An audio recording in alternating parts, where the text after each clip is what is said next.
بسم اللہ الرحمن الرحیم۔ السلام علیکم، آپ دیکھ رہے ہیں الف نیوز اور میں ہوں آپ کے ساتھ ماجد علی۔ شامل کرتے ہیں پاکستان اور دنیا بھر سے بریکنگ نیوز ہیڈ لائنز۔ محمد بن سلمان کا ایران کو واضح پیغام، سعودی سرزمین سے کسی بھی امریکی حملے کی اجازت نہیں دی جائے گی۔ مشرق وسطی میں بڑھتی ہوئی کشیدگی کے تناظر میں ایک نہایت اہم اور غیر معمولی سفارتی پیش رفت سامنے آئی ہے۔ سعودی عرب کے ولی عہد شہزادہ محمد بن سلمان اور ایران کے صدر مسعود پزشکیان کے درمیان ہنگامی رابطہ ہوا ہے، جس میں خطے کو جنگ سے بچانے پر تفصیلی گفتگو کی گئی۔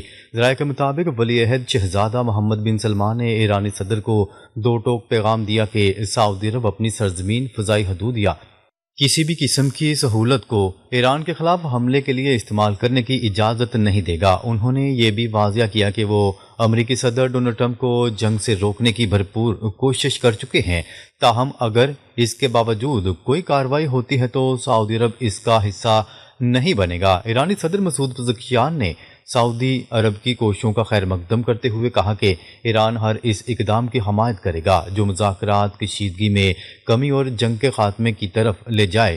انہوں نے سعودی عرب کے اس موقع پر شکریہ ادا کیا کہ وہ اس تنازع میں امریکہ کی بجائے امن کے ساتھ کھڑا ہے۔ اطلاعات کے مطابق صرف سعودی عرب ہی نہیں بلکہ قطر، متحدہ عرب امارات، کویت اور بحرین نے بھی واضح کر دیا ہے کہ وہ ایران کے خلاف کسی بھی حملے کے لیے اپنی سرزمین استعمال نہیں ہونے دیں گے۔ اس اجتماعی موقف نے امریکہ کے لیے آپشنز محدود کر دیے ہیں، جبکہ خطے میں تیل کی قیمتیں، عالمی معیشت اور سلامتی کے خدشات میں اضافہ ہو رہا ہے۔ تجزیہ کاروں کے مطابق اگر جنگ پھیلی تو تیل کی قیمتیں خطرناک حد تک بڑھ سکتی ہیں، جس کے اثرات پوری دنیا پر پڑیں گے۔ اسی لیے عرب ممالک کی کوشش ہے کہ کسی بھی صورت جنگ کو روکا جائے۔ یہ رابطہ اس بات کی علامت ہے کہ مشرق وسطی میں ایک نئی سفارتی صف بندی ہو رہی ہے۔ ایران امریکہ تصادم کے سائے گہرے، میزائل، ڈرون اور طویل جنگ کی خطرناک حکمت عملی۔ مشرق وسطی میں ایران اور امریکہ کے درمیان جنگ کے امکانات تیزی سے بڑھتے دکھائی دے رہے ہیں۔ سفارتی کوششوں کے باوجود عسکری تیاریوں نے صورتحال کو نہایت سنگین بنا دیا۔ سب سے بڑا سوال یہ ہے کہ اگر جنگ چھڑتی ہے تو ایران کس نوعیت کی حکمت عملی اپنائے گا اور کن ہتھیاروں کا استعمال کیا جائے گا۔ دفاعی تجزیہ کاروں کے مطابق ایران کی حکمت عملی صرف ایک فوری اور محدود حملے تک محدود نہیں بلکہ ایک طویل تھکا دینے والی جنگ کی طرف اشارہ کرتی ہے۔ ایران کے پاس قلیل فاصلے اور طویل فاصلے تک مار کرنے والے میزائلوں کے ساتھ ساتھ بڑی تعداد میں سستے مگر مؤثر ڈرونز بھی موجود ہیں، جنہیں بیک وقت استعمال کر کے دشمن کے دفاعی نظام کو مفلوج کیا جا سکتا ہے۔ خلیجی خطے میں موجود امریکی اڈے اور اسرائیل ڈرون ایران کی میزائل رینج میں آتے ہیں۔ ماہرین کا کہنا ہے کہ ایران کی اصل طاقت اس کی وار آف اٹریشن یعنی طویل جنگ کی صلاحیتیں ہیں، جہاں کم لاگت والے ڈرونز کے ذریعے مہنگے دفاعی میزائل استعمال کروائے جاتے ہیں۔ اسی حکمت عملی سے نہ صرف امریکہ کے عسکری ذخائر پر دباؤ پڑتا ہے بلکہ اس کی پیداواری صلاحیت بھی متاثر ہوتی ہے، جیسا کہ یمن اور یوکرین کے تنازعات میں دیکھا جا چکا ہے۔ اگر یہ جنگ طویل ہوتی ہے تو اس کے اثرات صرف عسکری نہیں ہوں گے بلکہ عالمی معیشت بھی شدید متاثر ہوگی۔ آبنۂ ہرمز میں کشیدگی کی صورت میں تیل کی سپلائی متاثر ہو سکتی ہے، جس سے قیمتوں میں خطرناک حد تک اضافہ اور دنیا بھر میں مہنگائی کا طوفان آ سکتا ہے۔ ایران نے آبنۂ ہرمز میں فوجی مشقوں کا اعلان کر دیا۔ ایران نے آبنۂ ہرمز میں فوجی مشقوں کا اعلان کر دیا ہے۔ ایران نے فوجی مشقوں کے تناظر میں فضائی حدود کا نوٹم جاری کر دیا۔ نوٹم کے مطابق آبنۂ ہرمز کے اطراف پروازیں 29 جنوری تک 25,000 فٹ سے نیچے نہ کی جائیں۔ ایرانی حکام کا کہنا ہے کہ مشقیں 9 کلومیٹر کی حدود میں ہوں گی۔ پاسداران انقلاب کا کہنا ہے کہ امریکی جہاز ایرانی سمندری حدود میں آئے تو حملہ کریں گے۔ پاسداران انقلاب کا کہنا ہے کہ امریکی صدر گفتگو زیادہ کرتے ہیں، جنگ کا فیصلہ تو میدان میں ہوگا۔ ایران کو نیتن یاہو کی سخت دھمکی، ایسا جواب دیں گے جو دنیا نے پہلے نہیں دیکھا ہوگا۔ اسرائیلی وزیراعظم نیتن یاہو نے ایران کو ایک بار پھر سخت وارننگ دیتے ہوئے کہا ہے کہ اگر ایران نے اسرائیل پر حملہ کیا تو اسے ایسا جواب دیا جائے گا جو اس نے پہلے کبھی نہیں دیکھا ہوگا۔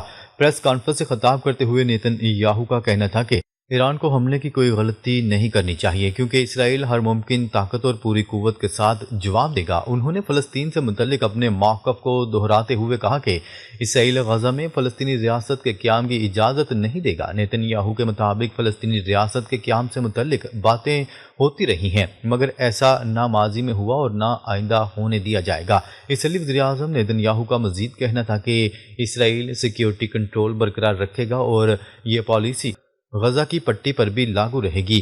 غزہ میں غیر ملکی فوجیوں کی تعیناتی سے متعلق سوال پر نیتن یاہو نے واضح کیا کہ اسرائیل غزہ میں ترک یا قطری فوجیوں کو داخل ہونے کی اجازت نہیں دے گا۔ امریکی بحری بیڑے کی آمد کے بعد ایران سے معاہدے کی امید ہے ڈونلڈ ٹرمپ۔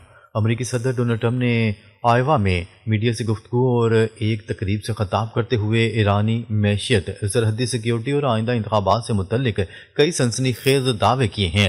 صدر ڈونلڈ ٹرمپ کا کہنا تھا کہ امریکی بحری بیڑا ایران کی جانب گامزن ہے اور جون میں ایران کی جوہری صلاحیت کو ختم کر دیا گیا۔ انہوں نے دعویٰ کیا کہ ایران میں کی گئی فوجی کارروائی کے دوران کوئی شہری ہلاک نہیں ہوا اور امید ہے کہ ایران امریکہ کے ساتھ ڈیل کر لے گا۔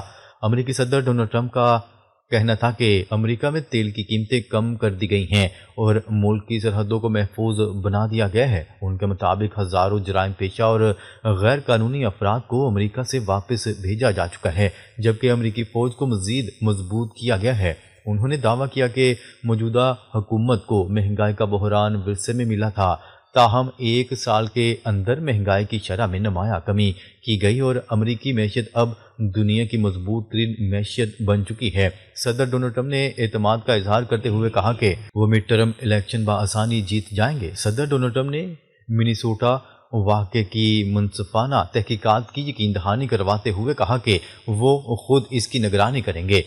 انہوں نے سابق حکومت کی پالیسیوں پر تنقید کرتے ہوئے کہا کہ انہی فیصلوں کے باعث لاکھوں غیر قانونی افراد امریکہ آئے اور ماضی میں امریکی سرحد تاریخ کی بدترین حالت میں تھی۔ شمالی کوریا کا کم فاصلے تک مار کرنے والے بیلسٹک میزائلوں کا تجربہ۔ شمالی کوریا نے منگل کے روز سمندر کی جانب متعدد بیلسٹک میزائل داغے جو ممکنہ طور پر کم فاصلے تک مار کرنے والے میزائل تھے۔ غیر ملکی خبرساں ایجنسی کی رپورٹ کے مطابق جنوبی کوریا کے جوائنٹ چیف آف اسٹاف نے بتایا کہ میزائل مقامی وقت کے مطابق دوپہر 3:50 پر شمالی کوریا کے دارالحکومت پیونگ یانگ کے قریب ایک علاقے سے مشرقی ساحل کی سمت سمندر میں داغے گئے۔ بیان کے مطابق میزائلوں نے تقریباً 350 کلومیٹر کا فاصلہ طے کیا۔ جاپان کے کوسٹ گارڈ نے بھی کہا کہ اس نے شمالی کوریا کی جانب سے داغے گئے ممکنہ بیلسٹک میزائلوں کو ٹریک کیا جو چند منٹ بعد سمندر میں گرے۔ جاپان کے مطابق میزائل زیادہ سے زیادہ 80 کلومیٹر کی بلندی تک گئے۔ جنوبی کوریا کے دفتر برائے قومی سلامتی نے شمالی کوریا پر زور دیا کہ وہ بیلسٹک میزائل داغنے کا عمل فوری طور پر بند کرے اور اسے اشتعال انگیز سرگرمی قرار دیتے ہوئے کہا کہ یہ اقوام متحدہ کی سلامتی کونسل کی قراردادوں کی خلاف ورزی ہے۔ خبرساں ایجنسی کی رپورٹ کے مطابق شمالی کوریا حالیہ مہینوں میں کم فاصلے تک مار کرنے والے میزائلوں اور متعدد راکٹس کے تجربات کر چکا ہے جن کے بارے میں اس کا کہنا ہے کہ انہیں امریکہ اور جنوبی کوریا کی جانب سے لاحق خطرات سے نمٹنے کے لیے جنوبی کوریا کے تصویراتی جوہری ہتھیاروں کے نظام کا اہم حصہ بنایا جا رہا ہے۔ روس اور چین کا اسٹریٹجک دفاعی اتحاد، مشترکہ حکمت عملی اپنانے کا فیصلہ۔ روس اور چین نے اس بات پر اتفاق کر لیا ہے کہ وینزویلا اور ایران جیسی پیش رفت پر مشترکہ اقدامات ناگزیر ہیں۔ غیر ملکی خبرساں ادارے کی رپورٹ کے مطابق روسی وزیر دفاع نے چینی ہم منصب سے ویڈیو لنک پر رابطہ کیا۔ دونوں ممالک نے اسٹریٹجک دفاعی اتحاد کے تحت مشترکہ حکمت عملی اپنانے کا فیصلہ کیا۔ روس اور چین کے وزرائے دفاع نے عالمی سیکیورٹی کی بدلتی ہوئی صورتحال پر گہری تشویش کا اظہار کیا۔ روسی وزیر خارجہ کا کہنا تھا کہ دونوں ممالک کو مسلسل عالمی سیکیورٹی صورتحال کا تجزیہ کرتے رہنا چاہیے۔ عالمی سیاسی ماحول میں تیز تبدیلیوں کے پیش نظر مشترکہ جوابی اقدامات ضروری ہیں۔ روسی وزیر دفاع نے مزید کہا کہ مستقل فوجی تعاون اور تجربات کا تبادلہ دونوں ممالک کے لیے ناگزیر ہے۔ کسی بھی خطرات کا بروقت اور مؤثر جواب دینے کے لیے ہم آہنگی ضروری ہے۔ چینی وزیر دفاع نے روسی ہم منصب کے موقف کی مکمل تائید کی۔ انہوں نے اسٹریٹجک تعلقات مزید مضبوط بنانے اور ہنگامی صورتحال پر مشترکہ رد عمل پر زور دیا۔ ناظرین اب تک کے لیے اتنا ہی، مزید خبریں لے کر بہت جلد آپ کی خدمت میں حاضر ہوں گے، تب تک کے لیے اپنا خیال رکھیے گا، اللہ نگہبان۔